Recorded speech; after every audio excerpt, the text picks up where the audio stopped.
One more video for today, guys. I'm sorry. I am just totally energized, okay? I forgot. I wanted to talk to you about V for Vendetta, which I watched 2 weeks ago with my mom, and it was a fantastic movie. And it's funny because we were watching The Matrix Resurrections after we loved watching again the trilogy, and Resurrections was ass, which is for another video if I ever am up to it. I gotta finish it first though. I couldn't even finish Resurrections. So I don't even want to make a video about that because I don't have a full opinion about it. We just stopped watching it like halfway mark, you know. Um, but I want to talk about V for Vendetta. It took me years to finally watch this movie. I don't know what took me so long. I had it so long, and I just decided to. Hey, I want to. You know what it must have been? It must have been Hugo Weaving in The Matrix. And I'm like, I got to see him as V for Vendetta in V for Vendetta. But the other thing though too is I'm not unfamiliar with Alan Moore's stuff. I have read The Watchmen twice in my life. Like, I mean, full read it twice in my life. And yeah, I'm sure there are super fans who've read this like millions of times. So like that's great. I'm glad you enjoyed it because I love this book as well. I still remember plenty of the panels. Like the artwork was unbelievable, and the story always blew my mind. I always was blown by the alien invasion, the fake invasion thing, and how Rorschach was kind of right at the end, and then they blew him up, they killed him because he knew the real deal, and that was going to break the whole world peace. That Ozymandias, he did all this shit to get this world peace through the fake alien invasion, and Rorschach was the last thing in his way, which they did brilliantly in the movie, but there wasn't. I haven't seen the movie in like a long time, but I am gonna rewatch that this week because I wanna. I don't remember there being a fake alien invasion. Maybe in the Ultimate version, but in a director's cut, I don't remember that being in there. But I'm not gonna watch the Ultimate cut of Watchmen because I'm I don't really like the way they did the pirate ship parts in it. It works great in the comic book, you know, when they go back and forth. But in the movie, it made it. I think I prefer the director's cut, so I'm just gonna go back and watch the director's cut from Zack Snyder. And I think even Zack Snyder said that he even preferred his director's cut. Not bashing the ultimate cut. Like, I think it's amazing that they really went like 98% panel by panel following the graphic novel. That's an amazing feat, and it's great that we have that. You know, I have I have the 4K. I have the ultimate cut here. I didn't open this, but I always owned the Blu-ray version that I have somewhere around here, of that. So yeah, Watchmen has been a very heavy influence on my life, and that's why I'm surprised I never fucking picked up V for Vendetta, with the book or the movie. So I watched the movie. I was heavily in love with it. I mean, Natalie Portman is just unbelievable. Look, okay, she might have she's got a great rep with a lot of movies, but you know, I think Star Wars kind of put a damper on it a little bit. She did good as Padme, but I mean, as much as I love what they did with Episode 3, and I know there's a lot we can make fun of about the prequels. I agree, but I do love Episode 3 because it's so dark and it's just so fucked up how he like just gets so ridiculously evil, and yeah, some of it is like way out. Like he's Anakin was so convinced so easily to do like that evil shit he did. It was kind of ridiculous, but the insanity, the epicness of it. I mean, it is space opera, as Lucas called it, right, many years ago, and it was that. Episode 3 was like the epitome of a space opera. But Natalie Portman, she was beautiful in the prequels as well. Episode 2, not so much, because in Star Wars Episode 2, even as I got older, like Revenge of the Sith is kind of... Attack of the Clones is kind of embarrassing. Not the Geonosis battles, not like the Count Dooku stuff. Count Dooku is fucking awesome. But the parts where like Anakin and Padme were like secretly doing their romance and they were acting awkward with each other. And I know people say, "Oh, they directed like that on purpose because Anakin is so awkward." But I don't.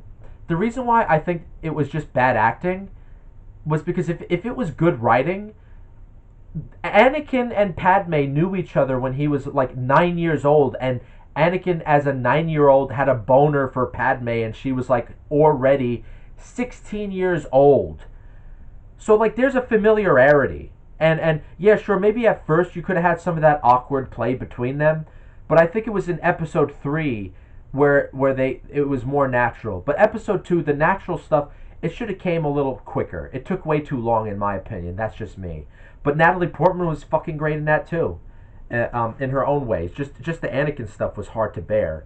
So Natalie Portman has a range of acting skills. I don't care what you say. I don't care if you tell me you're full of shit. She's the worst actress. What are you talking about? She sucks. She's overrated. All the people like her. She's too popular. I disagree. I think she's great. And V for Vendetta was yet another example of Natalie Portman's depth of acting. And of course, I can't leave out the main man, Hugo Weaving. He is a bona fide beautiful man. Love this guy. He could go from Agent Smith, who, like I said in my last, I'm putting this up today, so I don't want to spoil what I'm gonna do about Agent Smith, but he could go from Agent Smith to V, right? And V is like literally a reference to the Count of Monte Cristo, which I love because I'm not a fan of the Jim Caviezel Count of Monte Cristo. If you've ever seen that, I might have to watch it again, but I remember not really being into it. But you know which Count of Monte Cristo movie was fantastic to me? The one with, I might be getting the English actor's name wrong, Richard Chamberlain. And Tony Curtis was like the bad guy in that. Tony Curtis was in the Count of Monte Cristo movie. And it was a great movie. Like, I didn't even really know much about Richard Chamberlain, and I didn't watch a lot of his movies, but when I watched that movie, I was like, this guy is amazing. This movie was amazing. So I remember loving the Count of Monte Cristo. And what's funny is when I was seeing some of the things in the beginning of the movie, and I'm like, oh, V's fighting style is like that old school, like, with the sword a little bit. I'm like, I'm getting like, I was thinking of Count of Monte Cristo. And obviously enough, like, there's the scene where he's watching his TV with Natalie Portman when he saves her from the authoritarians.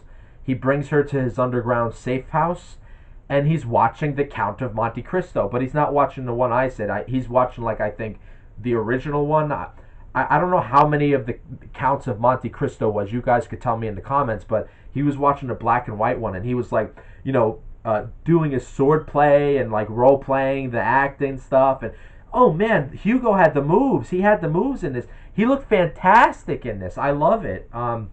We never see his face, unfortunately. I would have liked to just see I think Hugo deserved to have his face shown. He put so much work into the movie, but I get the message that they were trying to say. And also going back to Natalie Portman's performance, she goes from like this like kind of shy, cute girl, and like she's like just going with the flow, and she doesn't even have like, she has like an expired identification, and you find out that her parents were like they were protesting before England went totally fascist, and they were like they got captured, they got killed obviously by the authoritarian governments. There's a scene where she was a child and her mother tells her hide in the bed, and she's hiding in the bed, and they put the mother on the floor, and they're putting like the black bag over her head, and they take her away, and you never see the mother again. Oh my god, unbelievable, just unbelievable. And so she goes. She has a great character arc, and V has an arc of his own as well, which we'll get into. But Natalie Portman's arc is like a real. She's also like, there's two heroes in it, right? But I can't tell. Would you say that Natalie Portman is the main character? And V is, I mean, yes, V does all this stuff, and I would say he's the main character, but it seemed more like the story was about waking up Natalie Portman and bringing her to her full potential, and V was like the symbol to awake everybody in England, and Natalie Portman was the individual conceptualization of that awakening. And then at the end of the movie, you see like everyone is V. It's like a Spartacus moment. Like, I am Spartacus. No, I am Spartacus. Right? Well, like at the end of V for Vendetta, everybody comes out wearing the Guy Fawkes mask, like V, and like the British authoritarians, they don't know what to do because what are you gonna, you're gonna just start shooting all these people that are, they're just walking towards the Parliament building at the end of the movie.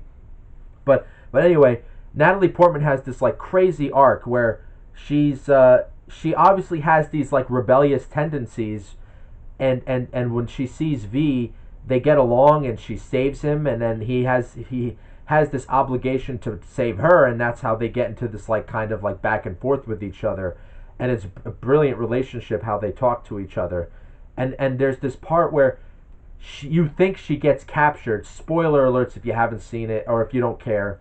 I'm saying it anyway. So like there's part where you think she gets captured by the authoritarians when she left V and she was hiding with this other guy who was a news anchor, and he got in trouble because he started making fun of John Hurt, and John Hurt is like the big brother fascist leader of this country, and the authoritarians came to the house and they took him.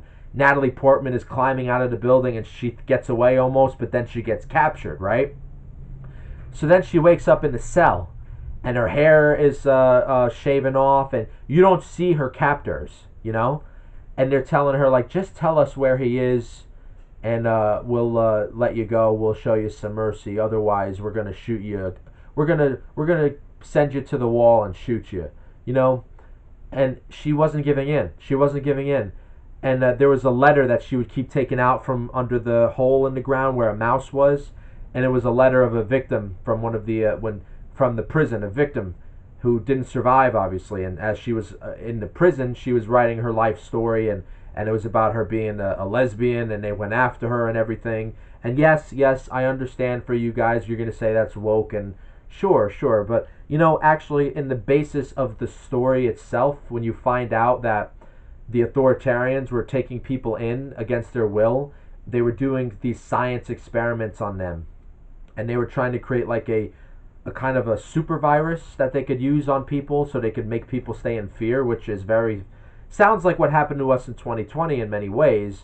So they were doing experiments on people, so it's actually more believable that if you are this kind of like archetypal fascist government, the people that you're going to take to experiment on are going to be the rejects, the outcasts, the lesbians, the gays, you know, like people that don't have a lot of connections or won't be noticed when they're missing. Let's be frank, that's how it's going to work in these totalitarian governments. So in that respect, it makes a lot of sense in this story. So what happens is, it turns out that Natalie Portman's captors weren't the authoritarians, it was V.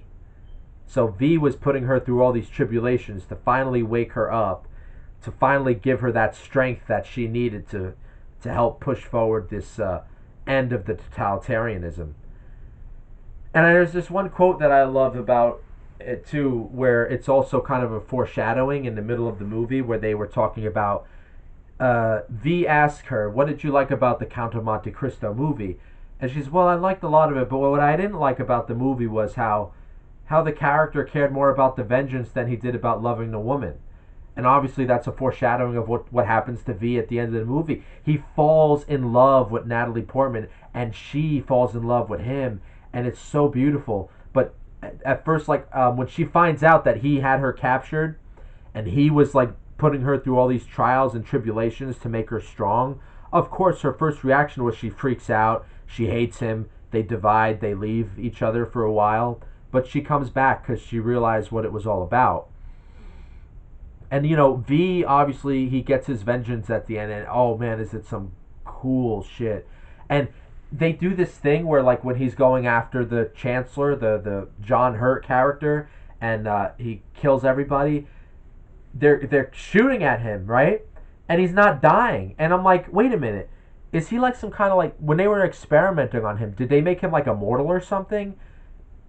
Spoiler alert, he was wearing like some really, really thick armor, but he gave the impression to the guys that he was killing that he's immortal, you know? So he was talking about back to that idea of, which I forgot to mention, he was inspired by something that happened like 400 years ago, and they celebrate it in England every November. So he was trying to really impose that I'm an idea, and ideas don't die. Like, oh man, dude, I love this.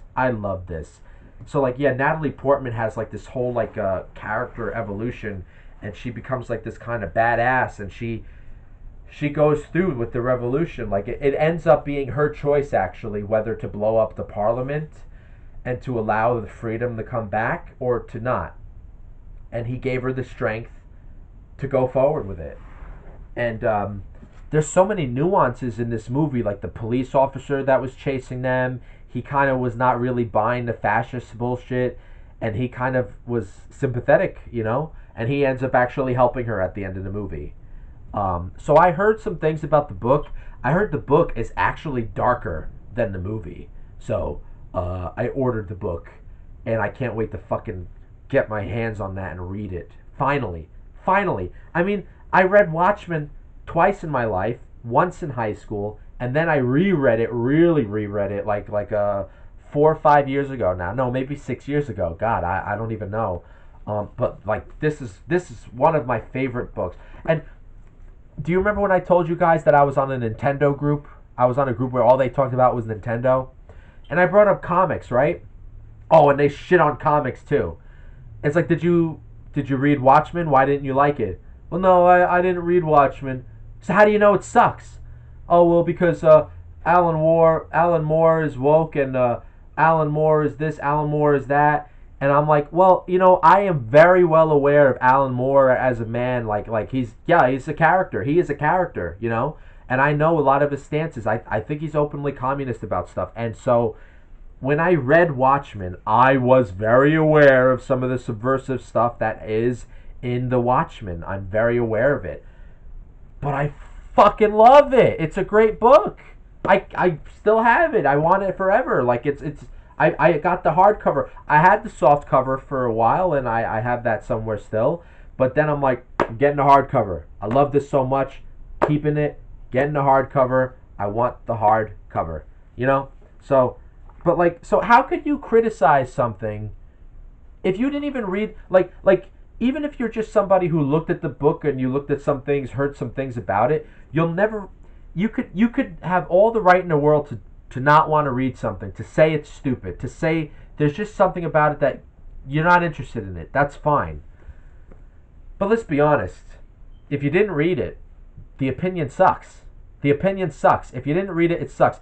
If you read the book and you tell me, I didn't like the book, I read through it and here's why I didn't like it, respect. I respect that more than somebody who says, I don't like it, I didn't read it, and that's it. That's fucking stupid. You're missing out.